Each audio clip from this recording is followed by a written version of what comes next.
저는 이제 코넬 대학교 퀀트 마케팅 박사 과정에 들어가는 김종호 학생이라고 합니다. 오늘 발표의 목적은 마케팅 연구에서 머신러닝이 어떻게 응용되고 있는지, 특히 여러 관점이 있지만 그중에 데이터 관점에 좀 집중해서 얘기 드리려고 합니다.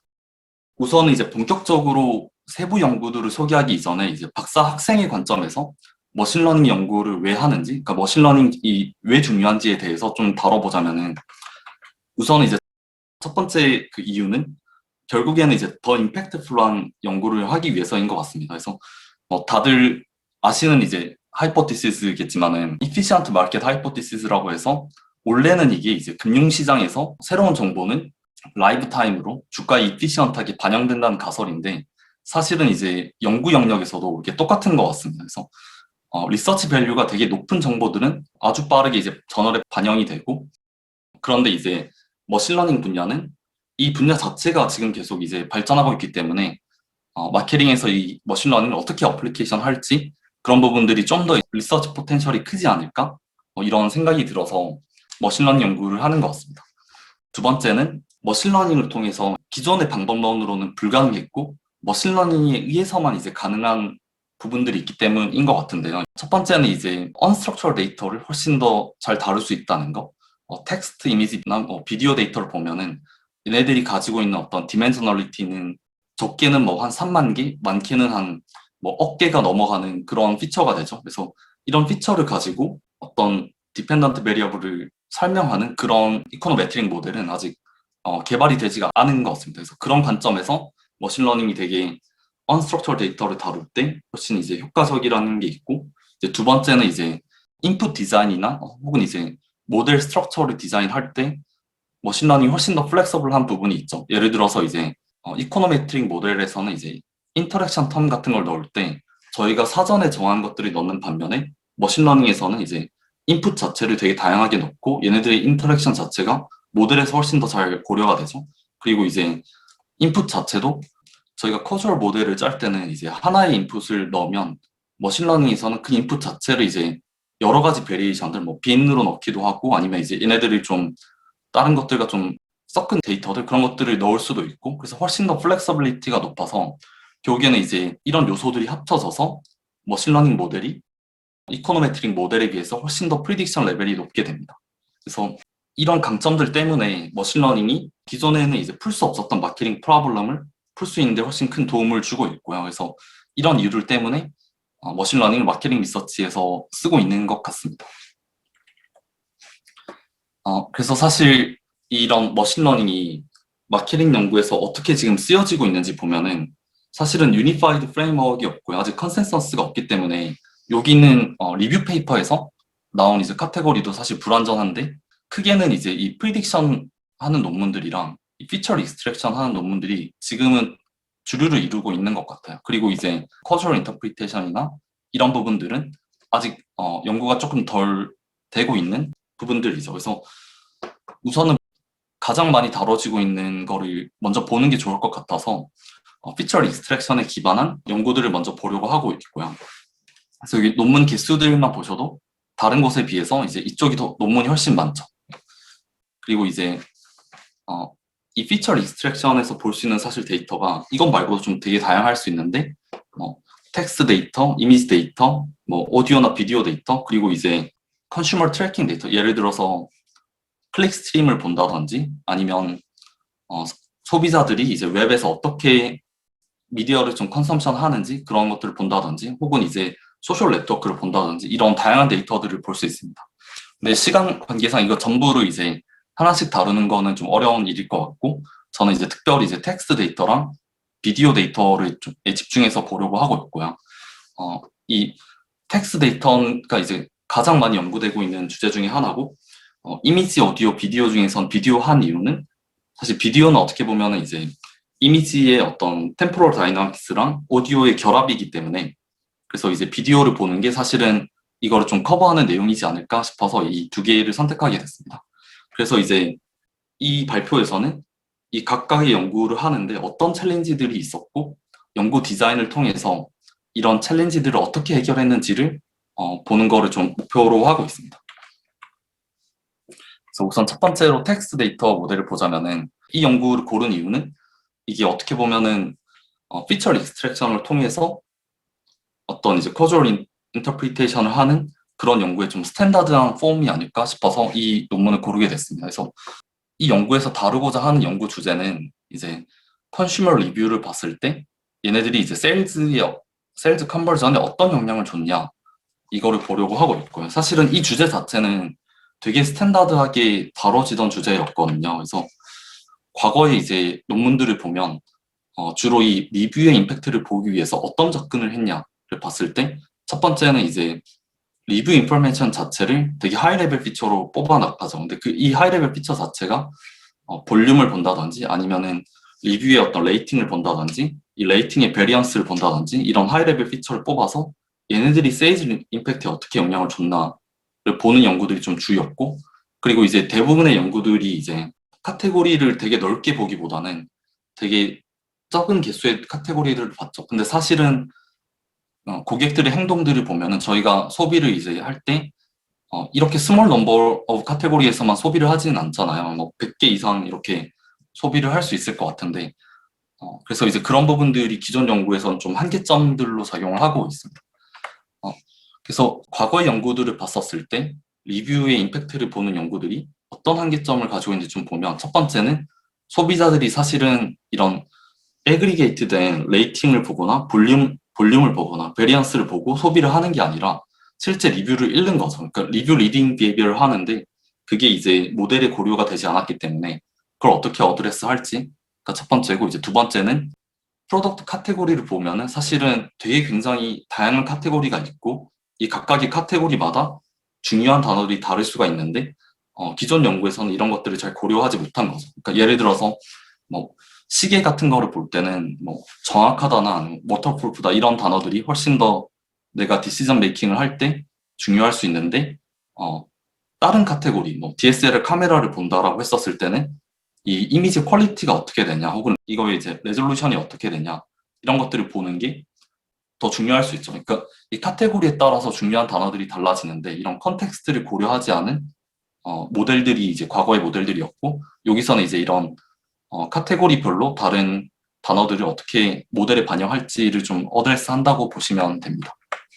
그래서 리서치 퀘스천이 크게 두 가지가 있는데 첫 번째는 실제로 고객들이 리뷰 리딩을 하고 있고 얘네들이 이제 위에서 봤던 그런 리뷰 레이팅이라든지 그런 볼륨이라든지 그런 것들 이상으로 세일즈에 어떤 영향을 미치고 있냐 그런 것들을 보려는 부분이 있고, 두 번째는 이런 리뷰 리딩 비헤비어 자체가 세일즈 컨버전에 어떤 영향을 미치는지 그 임팩트 자체를 매저하는 게 목표가 있습니다. 저희 이제 발표에서는 이제 머신러닝이 이제 어떻게 이 마케팅 연구에 좀 결합이 잘 됐는지를 보는 게 목적이기 때문에 조금 더 이제 두 번째 거에 집중해서 보려고 하고 있고요. 그래서 봤을 때 이 연구를 할 때 이제 두 가지 챌린지가 있는데 첫 번째는 리뷰 컨텐츠 리딩에 대한 비헤비어가 대부분의 경우에는 이제 데이터 자체가 없는 경우가 많죠. 그래서 연구하기 어려운 경우가 있고, 이제 두 번째 챌린지는 리뷰 컨텐츠 자체가 이제 이게 unstructured word도 되어 있기 때문에 얘를 어떻게 이제 하이 레벨 피처로 가져올지 이 부분이 챌린지가 있습니다. 그래서 첫 번째 챌린지 같은 경우에는 이 논문에서 이제 유니크 데이터를 사용해서 해결을 했는데 UK에서의 어떤 아마존 데이터라고 보시면 되거든요. 근데 이 아마존 데이터에서 특히 이제 300개 카테고리 이상 되게 다양한 카테고리를 받고 그 다음에 이제 제일 중요한 게 이제 이 리뷰를 받나 안 받냐를 확인할 때 이 사람들이 리뷰를 보려면은 무조건 이제 리뷰 버튼을 클릭해야지만 볼 수가 있었어요. 그래서 이것 때문에 이 사람이 리뷰를 받는지 안 받는지를 확인할 수가 있고, 네, 이 부분이 좀 되게 유니크한 데이터인 거죠. 그리고 이제 두 번째 챌린지는 리뷰를 보고 하이 레벨 피처들을 좀 정의를 했어요. 여기 있는 에스테틱이나 뭐 듀러블리티 이런 것들이 이제 티오리에 기반해서 어떤 하이 레벨 피처들이 중요한지를 이렇게 뽑아냈고 얘네들이 이제 텍스트를 통해서 예측하는 모델을 짠 거죠. 그런데 이제 여기서 머신러닝이 어떤 역할을 했는지가 사실 되게 중요한 포인트일 것 같아요. 그러니까 이런 LSTM이나 뭐 CNN 모델들을 쓰는 게 클래시컬한 NLP 모델에 비해서 어떤 부분이 달랐냐 그 부분들을 이 다음 슬라이드에서 조금 더 자세히 보려고 하고 있고, 여기서는 이제 임피리컬 세팅을 좀 더 얘기 드리면 이제 이런 레이블들을 5,000개 이제 랜덤 리뷰를 가지고 이제 엠톡 이용해서 이제 레이블링을 했고요. 그리고 이거를 스플릿해서 이제 트레인하는 과정들이 있습니다. 그래서 이제 이런 텍스트 데이터들을 봤었을 때 프리딕션 모델을 짠다 했었을 때 왜 이게 트레디셔널한 모델로 왜 어려운 문제인지를 보자면 대부분의 이제 저희가 쓰는 텍스트들을 보면은 보통 이제 한 38,000개의 유니크한 단어들을 쓰고 있거든요. 이런 뉴스 예시 같은 것들을 보면은. 그래서 이제 당연히 이제 컬서 오브 디멘저널리티 문제가 있고, 이 대부분의 피처들이 또 문제가 이제 되게 스팔스하기 때문에 이런 거를 효과적으로 다룰 수 있는 이코노메트릭 모델이 아직 개발된 게 없는 것 같습니다. 그런데 이제 머신러닝에서는 워드 임베딩 메소드들, 그러니까 이런 이제 38,000개의 피처들을 어떻게 더 작은 피처로 줄일 수 있을지, 그리고 매니저블하게 만들 수 있을지, 그런 방법론들이 잘 개발이 되어 있죠. 그래서 이 방법론 자체를 좀 자세하게 다루기보다는 큰 피처 벡터를 훨씬 더 작은 매니저블한 크기로 바꿀 수 있다는 것을 이제 알고 계시면 될 것 같고, 그래서 이 모델들을 통해서 좀 더 이제 매니저블한 이제 모델들을 짤 수가 있는 거죠. 그리고 이제 과거에 이제 클래시컬한 NLP 모델들이 어떻게 이제 텍스트 데이터를 다루는지 보면은 예를 들어서 이제 되게 이제 자주 쓰였던 모델들이 뭐 어떤 센텐스가 있고 이 센텐스에서 얘네들 센티먼트가 어떻게 되냐 얘를 판단을 할 때 어떤 각 단어들이 프리디파인된 어떤 센티멘트가 있는 거죠. 예를 들어서 뭐 굿이라고 하면은 되게 포지티브고 뭐 배드라고 하면 그냥 네거티브고 이런 프리디파인드된 단어들을 가지고 그 센텐스의 어떤 센티멘트나 이런 것들을 매저를 해서 얘네들을 가지고 하이레벨 피처를 뽑은 다음에 얘를 가지고 이제 또 모델들을 짰었는데 사실 이거의 문제가 이 단어들 자체가 사실은 어떤 매뉴얼이 스페시파이 되어 있다 보니까 컨텍스트별로 다른 의미를 지닐 수 있는 단어를 이제 고려하지 못하겠죠. 그래서 어떤 단어는 사실은 이제 컨텍스트에 따라서 되게 다른 의미를 지닐 수 있고 중요도도 다를 수 있고 그런데 이제 이런 고정된 단어를 써서 예측을 하게 되면 이런 것들을 고려하지 못하게 되겠죠. 그리고 또 다른 큰 문제가 이런 텀 레이팅 하는 방식뿐만 아니라 어떤 리니어한 모델을 써서 이 하이레벨 피처를 뽑는 문제들이 문장 내에서 단어들의 시퀀스를 무시하게 됩니다. 사실은 근데 이 시퀀스가 되게 중요한 게 뭐 it's not bad라고 하면은 사실은 이게 네거티브가 돼서 사실은 포지티브한 의미일 수 있는데 이런 텀 레이팅 방식으로는 얘가 네거티브로 분류가 되는 거겠죠. 그래서 이런 시퀀스 자체를 고려하지 않는 게 기존의 어떤 큰 문제였으면은 사실은 이제 머신러닝 모델들 CNN뿐만 아니라 이제 뭐 RNN이나 다른 모델들을 썼었을 때는 문장 내에서 단어들 사이의 관계들을 좀 더 고려를 해주죠. 여기 있는 거는 사실 일러스트레이션을 위해서 이제 단어를 그대로 들고 왔는데 사실 여기 이 부분이 이제 워드 임베딩을 해서 디멘저널리티를 줄인 애들이 올 수도 있고요. 근데 여기서 이제 각 단어들이 뭐 wait for the video 이런 식으로 있으면은 얘네들이 이제 컨볼루션 필터를 통해서 얘네들 사이 관계가 어떤 건지 좀 더 이제 이런 컨저인트하게 이렇게 고려가 되는 거겠죠. 그래서 이런 모델 자체를 좀 깊게 다루기보다는 이 머신러닝 모델을 쓰면은 단어들 사이의 관계를 고려해서 프리딕션 모델을 짤 수 있다. 이런 포인트가 이제 기존의 어떤 커주얼 모델들이나 기존의 좀 더 리니어한 모델들과 좀 구분되는 점들인 것 같습니다. 그래서 결과적으로 이제 위에 있는 이런 모델들을 통해서 이런 6개의 슈퍼팩터들을 뽑을 수 있었고 이 나머지 부분들은 사실은 일반적인 커주얼 아이덴티피케이션 하는 것과 굉장히 동일해요. 그래서 여기서는 이제 리그레션 디스컨티뉴이티를 통해서 커주얼 아이덴티피케이션을 했는데 이게 빨리 디자인이 되는 이유가 소비자들이 이런 온라인 플랫폼에 왔었을 때 다른 것들은 이 소비자 자체도 컨티뉴어스하게 변화하고 다른 것들도 다 컨티뉴어스하게 변화하는데 리뷰만 이제 시간이 지나면서 하나씩 새롭게 이렇게 디스컨티뉴어스하게 들어오겠죠. 그래서 과거의 어떤 커스터머에 비해서 새로 들어온 커스터머는 원래는 없었던 리뷰에 이렇게 노출이 되기 때문에 얘네들이 이제 가지고 있는 하이레벨 피처가 어떻게 이제 세일즈에 영향을 미쳤는지를 볼 수가 있겠죠. 그래서 이 결과를 간략하게 요약하자면 에스테틱이 높을수록 세일즈가 높게 나왔고, 그 다음에 이제 프라이스가 낮을수록 프라이스에 관련된 어떤 단어들이 좀 낮게 나올수록 세일즈는 프라이스가 높으면 이제 세일즈는 떨어지니까 네거티브한 부호를 보이게 됐습니다. 그리고 이제 이런 모델들을 짠 이후에 이제 카운터 팩추얼 시뮬레이션을 했는데요. 그러니까 이게 이제 리뷰 자체를 올더링 바꾸면은 얘네들이 프라이스로 환산했었을 때 얼마만큼의 효과가 있냐를 시뮬레이션 했었을 때 에스테틱한 리뷰를 높게 올리는 것만으로 프라이스를 1.6% 낮춘 효과랑 동일한 효과가 나오는 거죠. 그러니까 이런 온라인 리테일링에서 이런 띵 마진을 고려하면은 사실은 이런 프리런치를 먹고 있는 거죠. 이런 리뷰를 올더링 하는 것만으로 가격을 낮춘 것과 동일한 효과를 가지기 때문에 그런 효과를 볼 수가 있습니다.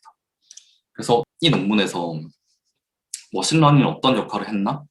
딥러닝이 어떤 기존에 할 수 없었던 유니크한 역할을 했나를 보면은 하이 디멘저널 데이터, 피처의 개수 자체가 뭐 38,000개씩 되는데 그런 것들을 이제 다뤘다는 거. 그리고 이제 카테고리 개수도 기존에 다뤘던 1개에서 5개 이런 크기가 아니라 한 수백 개 되는 카테고리 다뤘는데 훨씬 더 이제 컨텍스트 어댑티브하게 이런 하이 레벨 피처를 뽑았다는 거. 그리고 이제 이 하이 레벨 피처 자체도 이제 트리비얼한 그런 레이팅을 본다든지 아니면 레이팅의 베리언스를 본다든지 그런 것들이 아니라 띠오리 드리븐해서 좀 더 이제 저희가 해석할 수 있는 그런 6가지 피처들을 뽑았다는 거가 이제 유니크한 컨트리뷰션인 것 같습니다. 그리고 이제 이 논문이 어떻게 보면은 피처 익스트랙션을 해서 이런 커주얼 아이덴티피케이션 하는 그런 논문의 좀 스탠다드한 형태라고 했는데 리서치 디자인을 보면 사실 얘가 이제 텍스트 데이터를 보긴 했지만 뭐 이미지 논문을 보든 아니면 오디오나 뭐 비디오 논문을 보든 사실은 거의 플로우는 비슷한 것 같아요. 그러니까 이 리서치 컨텍스트를 보고 연구자가 어떤 피처가 중요할지 셀렉션을 하는 거죠. 그리고 이 셀렉션 한 거를 이제 엠턱이나 이런 것들을 이용해서 레이블링을 하고 그리고 머신러닝을 이용해서 전체에 대해서 피처 익스트랙션 하고 이 피처의 커주얼 이펙트를 아이덴티피케이션 하는 플로우로 가겠죠. 그래서 이런 리서치 디자인이 이제 되게 스탠다드한 폼인 것 같아요.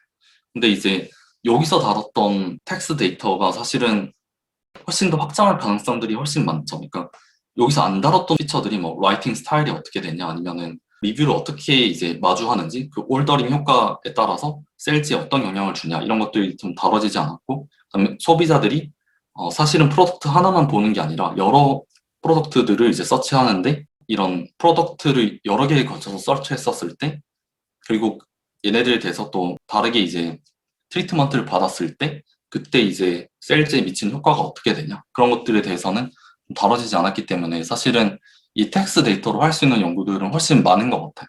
네.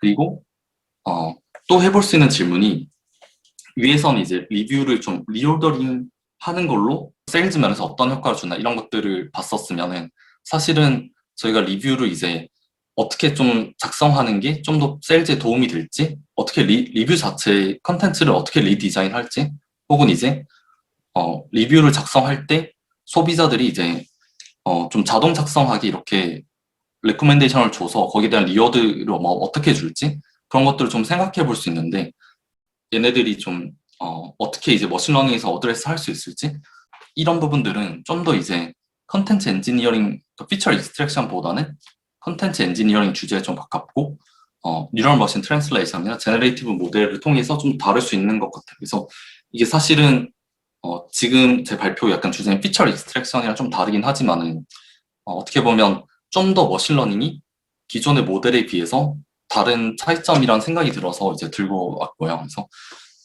이코노메트릭 모델을 통해서는 새로운 문장을 제너레이션 하기는 거의 불가능하겠죠. 근데 머신러닝에서는 그런 방법들이 잘 개발되어 있고 예를 들어서 이제 이 논문에서는 이제 제너레이티브 모델을 통해서 이 텍스트 데이터는 아니지만 자동차 디자인을 이렇게 좀 레코멘데이션을 해주는 거죠. 이 자동차 시장에서 디자인하는 거를 보면은 작은 디자인을 수정하는 것만 해도 거의 한 1억 가까운 비용이 들고 자동차 하나를 만드는 데는 1년 동안 거의 한 100번 이상 그런 요청을 한다고. 그러니까는 디자인을 할 때 엄청 큰 비용이 드는데 이 제너레이션 모델을 통해서 얼마나 이 새로운 디자인이 에스테틱한지 그런 것들을 좀 주는 게 이 디자이너들한테 좀 더 영감을 줄 수도 있고 그리고 훨씬 더 코스트 이펙티브한 디자인을 제공해 줄 수 있겠죠. 그래서 이제 이런 부분들도 이제 머신러닝을 통해서 좀 다룰 수가 있는 것 같습니다. 그리고 이제 다음번에 다룰 논문이 앞에서 본 논문이 어떻게 보면은 피처 익스트랙션에서 되게 스탠다드한 형태의 논문이기 때문에 여기선 이제 그 접근과 매우 다른 데이터 그리고 이 스탠다드한 접근과 다른 형태의 피처 익스트랙션을 좀 보여주는 게 좋을 것 같아서 이 논문을 선택하게 됐습니다. 이 논문에서 다루는 것은 결국에는 이제 인플루언서 비디오를 어떻게 디자인하냐, 인플루언서 비디오가 이제 세일즈에 정말 영향을 미치냐, 어떤 비디오가 좀 좋다라고 얘기를 할 수 있을지 그런 것들에 대해서 다루는 연구입니다. 그래서 임피리컬 컨텍스트를 좀 더 얘기 드리면 이제 틱톡이 사실은 숏 비디오를 위한 소셜 플랫폼이죠. 그런데 이제 얘네들이 이제 프로덕트 세일즈랑 좀 연결이 돼서 이런 인플루언서가 나와서 어떤 프로덕트를 광고할 수 있고 그리고 이제 여기 이제 사람들이 여기 인게이지먼트를 할 수 있어요. 뭐 좋아요를 누른다든지 아니면은 여기서 뭐 댓글을 더 쓴다든지 이런 컨텍스트가 있습니다. 그래서 사실은 이 컨텍스트가 중요한 이유가 이제 아마존의 다음 경쟁자는 누굴까? 그런 리테일 마켓의 다음 경쟁자는 누굴까? 이런 것들을 봤었을 때 사실은 다음 경쟁자를 쇼핑 앱에서 찾는 게 아니라 지금은 다음 경쟁자는 소셜 앱이라는 얘기를 많이 하거든요. 그래서 이런 인플루언서를 통해서 세일즈 되는 게 훨씬 더 세일즈 볼륨도 크고 그런 쪽으로 좀 더 바뀌고 있는 것 같습니다. 그래서 비즈니스적으로 되게 중요한 문제이고 이 연구에서는 이제 리서치 퀘스천이 좀 더 구체적으로 얘기 드리면은 인플루언서를 통한 비디오 애드가 프로덕트 세일즈에 어떻게 인크리멘탈한 효과를 줬냐 이거를 매저하는 게 이제 문제고 여기는 이제 두 가지 챌린지가 있습니다. 첫 번째는 비디오 애드가 어떤 영향을 줬는지 제대로 매저할 수 있는 시스테매틱한 방법론이 개발되지 않았고요. 그리고 두 번째는 이 비디오 데이터 자체는 앞에서 얘기 드렸던 그 텍스트 데이터보다 훨씬 더 디멘저널리티가 높은 거죠. 그래서 이 비디오 구성을 보면은 어떤 프레임이 시간에 따라서 이렇게 변화하는 건데 각 프레임에 들어가 있는 어떤 픽셀 개수를 보면은 각 비디오당 10억 단위의 어떤 피처들이 있고 얘네들을 통해서 이게 세일즈 리프트에 어떤 영향을 줬냐 이런 것들을 매저해야 되는데 이게 전통적인 어떤 이코노메트릭 모델로는 쉽지 않은 거죠. 그러니까 이거를 이제 효과적으로 디멘저널리티 리덕션 할 수 있는 방법론들이 개발되지 않았기 때문에 기존 방법론들로는 훨씬 어려운 접근이고 그래서 머신러닝을 통해서 이거를 해결하려고 합니다. 그래서 이 논문이 이제 앞에서 얘기 드렸던 그 텍스트 모델과 되게 다른 점은 앞에서는 이제 띠오리를 통해서 6개 어떤 하이 레벨 슈퍼 팩터를 찾았죠. 근데 이제 이 논문에서는 이제 그런 띠오리를 통해서 이런 하이 레벨을 정의하는 게 아니라 새로운 매트릭을 정의합니다. 이게 M 스코어라고 해서 이 세 가지 스텝으로 정의를 하는데 이 비디오에서 사람들이 이제 어떤 파트에서 좀 더 인게이지먼트를 하냐 하는 부분이 있고 두 번째는 이 비디오에서 프로덕트가 언제 나왔는지 그리고 이 두 가지를 같이 엮어서 보는 게 이제 M 스코어라고 보시면 됩니다. 그래서 사람들이 이제 인게이지먼트가 높을 때 프로덕트가 나오는 게 좀 더 이제 프로덕트 세일즈에 도움이 될 거라는 이제 좀 인투이션에 기반한 어떤 매트릭인 거죠. 그래서 좀 더 이거를 구체적으로 얘기 드리면은 이런 비디오가 있고 이 비디오가 이제 각 프레임당 이렇게 시간이 지나면서 흐른다고 보시면은 첫 번째 스텝이 컨텐츠 인게이지먼트 맵을 구하는 거 사람들이 이 비디오의 각 프레임 내에서 어떤 부분을 좀 더 집중하고 있는지를 판단하는 거랑 그 다음에 이제 프로덕트가 그 프레임 내에서 어디에 나왔는지 그리고 이 두 개를 조합해서 과연 이제 그런 사람들이 인게이지먼트를 할 때 좀 더 프로덕트가 많이 나왔는지 그런 것들을 종합적으로 매저하는 게 이제 M 스코어라고 보시면 됩니다. 그래서 조금 더 이제 일러스트레이션을 보여드리자면은 이쪽이 이제 인게이지먼트를 매저하는 그런 셀리언시 맵이라고 보시면 되고요. 그래서 이제 이 그림엔 없는데 이쪽이 이제 시간축이고 이쪽이 각각이 이제 프레임이라고 보시면 됩니다. 그래서 이 프레임이 시간이 지나면서 사람들이 이제 이런 쪽들을 좀 더 이제 본다라는 거를 저희가 이제 계산할 수가 있는데 이 파트가 이제 스텝 1이고 이 두 번째 스텝이 이 비디오 내에서 프로덕트가 어디에 나왔는지 보는 거 그게 이제 스텝 2라고 보시면 되고 이 두 개의 이제 이너 프로덕트를 하는 게 이 M 스코어라고 보시면 됩니다. 그래서 컨텐츠 인게이지먼트 맵을 보시면 사실은 사람들이 비디오나 이런 것들을 보고 이제 어떤 판단을 할 때 이 이 각 프레임의 모든 파트가 중요한 게 아니라 이 이미지 내에서 어떤 특정한 파트를 보는 거죠. 그러니까 예를 들어서 이제 저희가 어떤 이미지를 보고 얘가 고양인지 개인지 이런 것들을 구분하는 예시를 볼 때 그 사실 이미지의 모든 파트를 보는 게 아니고 고양이가 있는 파트만 보면 사실 이게 고양이가 있는 파트 특히 뭐 귀나 이런 것들을 보면은 고양이인지 개인지 이런 것들을 알 수가 있잖아요. 그래서 그런 거랑 똑같이 이제 이 비디오 내에서 사람들이 실제로 보는 게 어디인지 그리고 얘네들이 이제 이거를 계산할 때는 비디오 레벨로 넘버 오브 라이크스가 높으려면 각 프레임 레벨로 어떤 부분에 인게이지먼트가 높은지 그런 부분들을 트레인해서 전체로 이제 프리딕션 사실 한 건 프리딕션해서 이렇게 다 만들게 됩니다.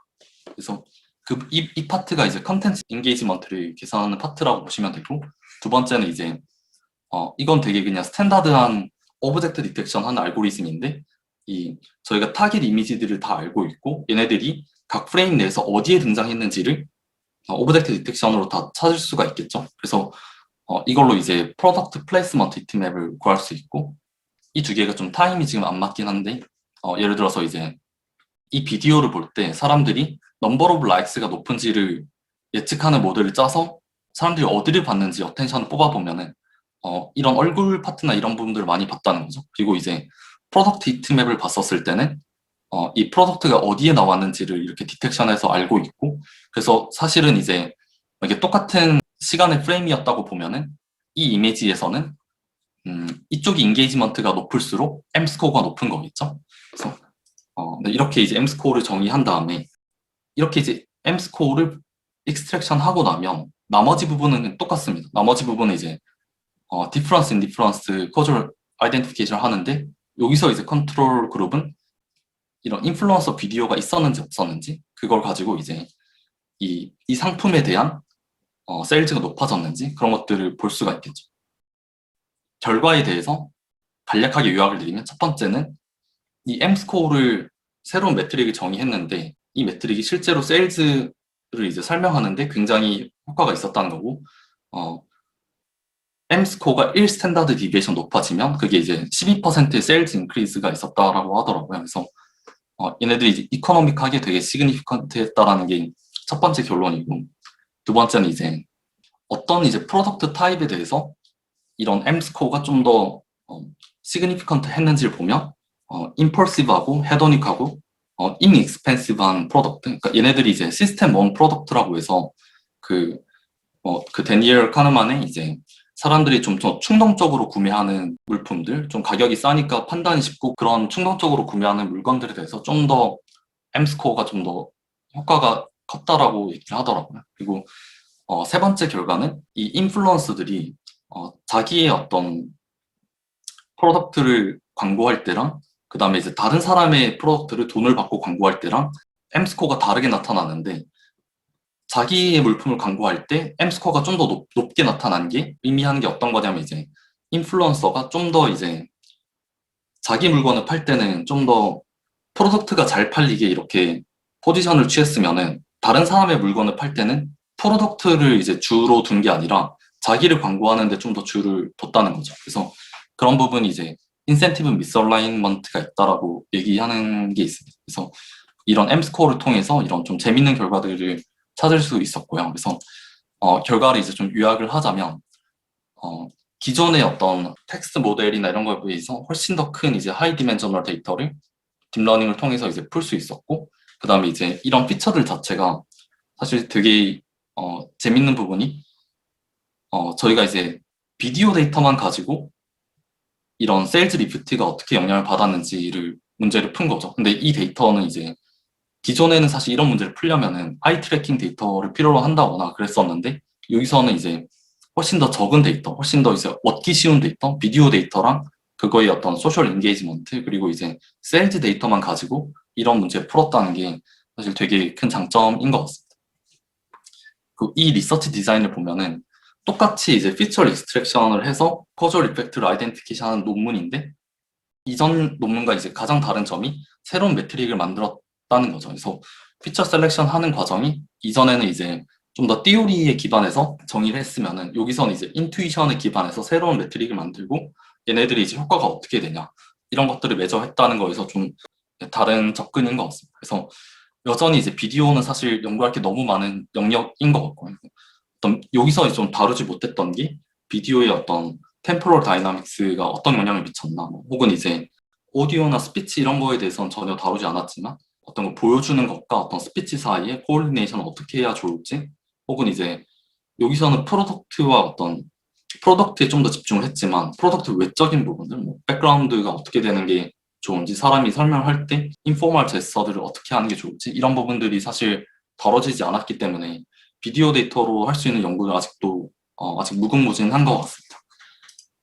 그래서 이제 여태까지 얘기 드렸던 부분들을 이제 요약을 드리면, 결국에는 피처 익스트랙션을 해서 이런 커즐 아이덴티피케이션을 하는 논문이지만은, 결국에는 이 논문들이 밸류가 있게 된 경우는 리서처들이 어떤 피처가 중요한지 셀렉션 했기 때문이죠. 그래서 이 소울 앤 머신이라는 논문에서 얘기했듯이 소울이 없으면은 머신러닝은 그냥 단순히 툴에 불과하고, 이런 리서처들의 소울이 합쳐져야 이제 이 연구가 좀 더 의미가 있다라고 얘기를 하는 것 같습니다. 그래서 이제 제가 다뤘던 발표는 이제 이쪽 부분인데, 어떤 부분이 이제 익서지니티한지, 그리고 이제 어떤 부분이 이제 모델에서 인더지니티하고 어떤 부분이 블랙박스고 화이트 박스인지, 그런 것들을 구분하는 것 자체가 좀 더 이제 리서처의 인사이트이 필요한 부분들인 것 같습니다. 그리고 이제 제가 발표 처음에 좀 얘기 드렸었던 부분들을 다시 좀 리비즈를 해보면, 제가 다뤘던 부분은 이 피처 익스트랙션 하는 부분이죠. 이 다이어그램에서는 이제 마케팅 티오리와의 커넥션과 이제 이 메소드 자체가 얼마나 이제 블랙박스냐 화이트 박스냐에 따라서 이렇게 연구 주제를 나눠본 건데, 제가 이제 커버한 부분은 이 부분이고, 이 부분이 사실은 제일 연구가 좀 많이 되어 있기도 하고 지금의 어떤 가장 주류인 연구인 것 같습니다. 그런데 이제 이피시언트 마켓 관점에서 어떤 연구를 하는 게 좀 더 임팩트가 있을까 생각을 해보면은, 사실은 좀 더 다뤄지지 않은 영역들, 커주얼 인터프리테이션을 어떻게 할지, 프리스크립티브 애널리시스를 어떻게 할지, 이런 부분들이 사실은 좀 더 재밌는 연구를 할 수 있지 않을까 하는 생각도 많이 드는 것 같습니다. 혹시 이제 제가 다룬 논문 외에도 좀 더 이제 이런 관련된 논문들을 읽고 싶으시면은, 이 링크에 제가 계속 논문을 업데이트하고 있거든요. 그래서 여기서 이 링크에 들어가셔서 이제 좀 더 머신러닝을 활용한 어떤 마케팅 연구들이 있는지 보는 게 도움이 될 것 같습니다.